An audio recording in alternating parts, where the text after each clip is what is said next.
નમસ્કાર, આપ જોઈ રહ્યા છો સ્પાર્ક ટુડે ન્યૂઝ। ચૈત્ર સુદ 14નો દિવસ ભગવાન હાટકેશ્વર દાદાનો પ્રાગટ્ય દિવસ વિશ્વમાં સમગ્ર નાગર સમાજ દ્વારા આ દિવસે હાટકેશ્વર દાદાના પાટોત્સવની ઉજવણી કરવામાં આવે છે। નાગર સમાજની પેટા જ્ઞાતિમાં વડનગરા, વિસનગરા, ચિત્રોડા, પ્રસનોરા અને સાઠોદરા વડોદરામાં તમામ જ્ઞાતિના ભાઈઓ બહેનો સમસ્ત નાગર મંડળના નેજા હેઠળ એકત્રિત થયા હાટકેશ્વર દાદાના પાટોત્સવની ઉજવણી કરવામાં આવી। હાટકેશ્વર ભગવાનની પૂજા અર્ચના કરી પોલીસ બેન્ડના સુરીલા સંગીત સાથે હાટકેશ્વર દાદાની રવાડી એટલે કે શોભાયાત્રા નીકળી, જેમાં નાગર સમાજના ભાઈઓ બહેનો મોટી સંખ્યામાં ભાગ લીધો હતો। રવાડી દરમિયાન સૌએ ગરબાની રમઝટ માણી સમય પાર્ટી પ્લોટમાં રવાડી પાછી ફરી। ત્યારબાદ ઉપસ્થિત 1500 કરતાં વધુ નાગર સમાજના ભાઈઓ બહેનો અને ગાયક કલાકાર ખ્યાતિ દેસાઈ, પૃથા મંકોડી, મૌરવી પંડ્યા, દીર્ઘા નાણાવટી, વાણી જોશીપુરા અને અનેરી દેસાઈએ હાટકેશ્વર દાદાની સ્તુતિ અને ભજન ગાન કર્યું।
ચૈત્ર સુદ 14 એટલે કે હાટકેશ્વર દાદાનો પ્રાગટ્ય દિવસ।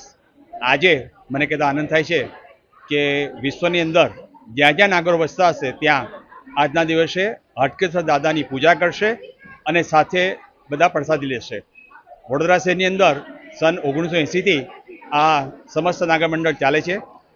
આ સમસ્ત નાગર મંડળની અંદર વડોદરામાં જે પેટા જ્ઞાતિઓ છે એમાં વડનગરા, વિસનગરા, ચિત્રોડા, સાઠોદરા અને પરસોના આ પાંચે પાંચ જે પેટા જ્ઞાતિ છે એના મિત્રો અને બહેનો આવે છે અને અમે સાથે રહીને આજે આ રવાડી કાઢીશું અને ત્યાર પછી અમે આગળનો પ્રોગ્રામ જે કરવાનો છે એની માહિતી મારા સાથી મિત્ર ભાઈ શ્રી વૈદ્ય આપશે।